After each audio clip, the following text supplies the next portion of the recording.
सवाल उठते रहे हमेशा, जिस देश पर जो सवाल उठाते रहे लोग, वो पूरे अंतर्राष्ट्रीय अलग अलग देशों में वो अंतर्राष्ट्रीय फॉर्मूला अलग अलग देशों में भी वैसे ही कैलकुलेट की जाती है, बेसियर चेंज होता रहता है। क्या कहेंगे आप? और वो कह रहे हैं कि महंगाई कंट्रोल में रखेंगे। देखिए, महंगाई कंट्रोल में है, कर रहे हैं, ये भी बोला, और इस पर मुझे हंसी आई और आपको भी हंसी आई थी, क्योंकि सबको पता है कि स्थिति क्या है। मैं इनसे जवाब ले लेता हूँ। और दूसरी 6:30 तक का समय दिया था, आप विदा ले सकते हैं जी। और आदरणीय जफर जी को बता दूं, फिक्की ने भी चिट्ठी लिखी है और बड़ी दुर्भाग्यपूर्ण है कि उन्होंने सरकार को आड़े हाथों लिया। उन्होंने कहा है कि अब अस्पताल के बिस्तर पर भी आप 5% की जीएसटी लगा रहे हैं।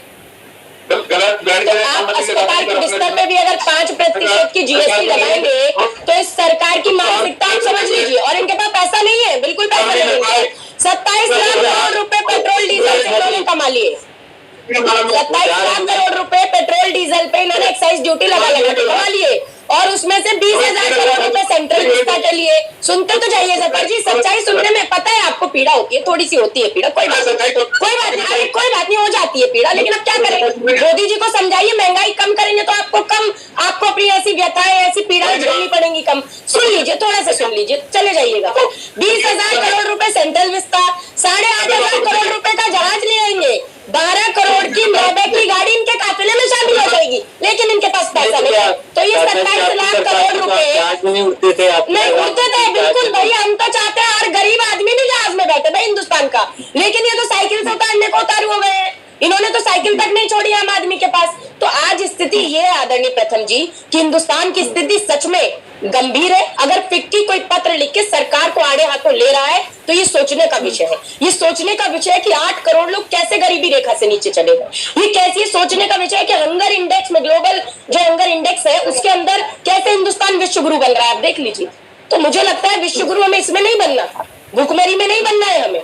हमें बनना था जो हिंदुस्तान की सभ्यता और संस्कृति है। मुझे लगता है कहीं ना कहीं वो भी एक खोती चली जा रही है भाजपा की उन नीतियों की वजह से, क्योंकि सच्चाई है कि आज भारतीय जनता पार्टी ना महंगाई पर बात करना चाहती है, ना बेरोजगारी पर बात करना चाहती है। मैं आपको बहुत साधुवाद देती हूँ इस बात पर आदरणीय प्रथम जी कि आज आपने इस बात पर डिबेट रखी है, आज इस पर कम से कम आपने चर्चा की है, कम से कम आप इस बात को आगे लेकर आए हैं कि हिंदुस्तान के हर व्यक्ति की, आम जनमानस की ये परेशानी है कि जेबों में आग लगी है।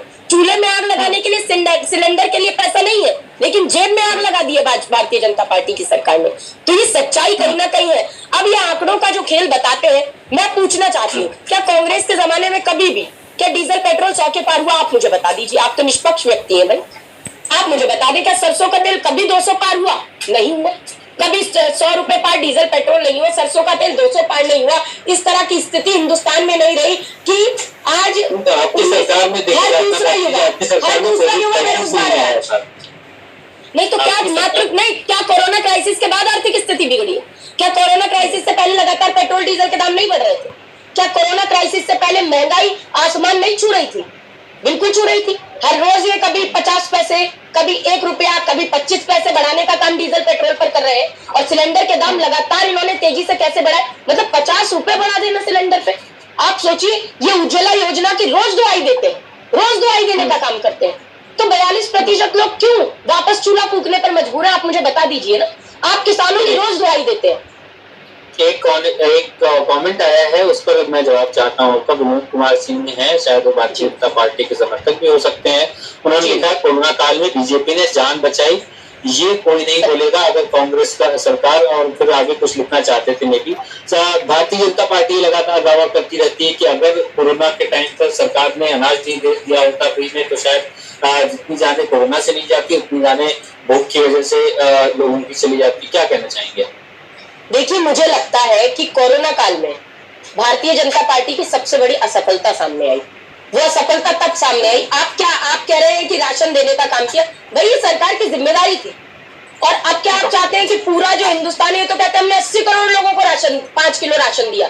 तो ये खुशी की बात है कि देश के 80 करोड़ लोग मात्र राशन के ऊपर पल रहे हैं, मतलब उनके पास रोजगार नहीं है, मतलब उनके पास कमाई का साधन नहीं है। ये तो सीधी बात है। और कोरोना काल में ताली बजवा ली, थाली बजवा ली, दिया जलवा लिए, बाती जलवा ली, सब करा, लेकिन ऑक्सीजन देने के नाम पर गायब हो गए। ऑक्सीजन का जो इन्होंने जो निर्यात करना था विदेशों को कर दिया, लेकिन हिंदुस्तान के अंदर ऑक्सीजन की पूर्ति नहीं कर पाए। हजारों लाखों लोग सड़कों पर आपको क्या चलते नजर नहीं आए? हजारों महिला मजदूर कैसे सड़कों पर चल रही थी? ना जाने कितनी माताओं ने अपने बच्चों को सड़कों पर जन्म देने का काम किया भाई, डिलीवरी उनकी सड़क पर हुई। क्या ये खुशी की बात थी? तो ये क्या मोदी सरकार की विफलता नहीं थी कि आपने बिल्कुल आप जो करना चाहते हैं तुरंत कर देते हैं? लॉकडाउन होगा तो तुरंत होगा, नोटबंदी होगी तो तुरंत होगी। 4 घंटे के अंदर आप चाहते हैं कि पूरा हिंदुस्तान जहां से निकल कर आया है वहीं वापस चला जाए। उनके लिए कोई सुविधाएं आपने नहीं दी, किसी भी प्रकार की सुविधाएं नहीं है।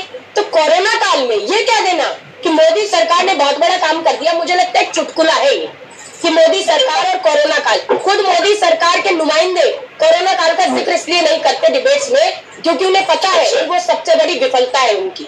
उन्हें मालूम है कि ऑक्सीजन देने में, यहाँ तक कि आप ही के चैनल पर एक डिबेट थी जिस पर आप ही के चैनल के एक बड़ी एंकर ने ये कहा था कि भाई ये मत कहिए कि ऑक्सीजन के कारण किसी की मृत्यु नहीं हुई।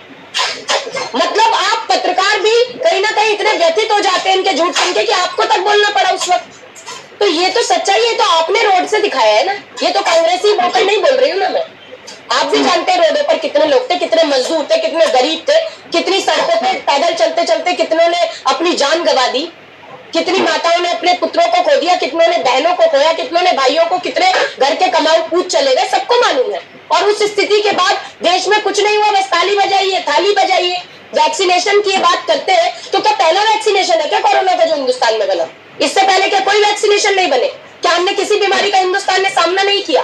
तो देखिए ये कह देना कि मात्र मोदी सरकार ने सब कुछ कर दिया, ये तो बहुत मैं धन्यवाद देती हूँ इन भाजपा के कार्यकर्ताओं को और माफ कीजिएगा इन अंधभक्तों को जो कि ये नहीं कहते कि 2014 से पहले धरती चपटी थी, मोदी जी ने उसे पकड़ के गोल कर दिया। बस इनका इतना बड़ा एहसान है हम पे कि ये वाली बात नहीं करे। तो इतनी क्या अंधभक्ति करनी कि आप गलत को सही ठहराने में तुल जाए। आज देश की स्थिति ये है कि महंगाई, बेरोजगारी और जो बुनियादी मुद्दे हैं किसानों का, नौजवानों का, जो रोजगार का मुद्दा है, उसको दबाने के लिए लगातार नफरत, घृणा, द्वेष, कट्टरता, भिन्न भिन्न छिन छिन करने की राजनीति ऊपर चढ़ाई जा रही है और ये बुनियादी मुद्दों से किस तरह ध्यान भटकाया जाए उसको आगे किया जा रहा है। तो आप ये कह सकते हैं कि सब कुछ भारतीय जनता पार्टी ने कर दिया। ये देखिए देश बना है 70 सालों में और 7 सालों में जो 70 सालों में बना उसको भारतीय जनता पार्टी की सरकार ने बेचने का काम किया। ये सच्चाई है। आप कह रहे हैं कि भारतीय जनता पार्टी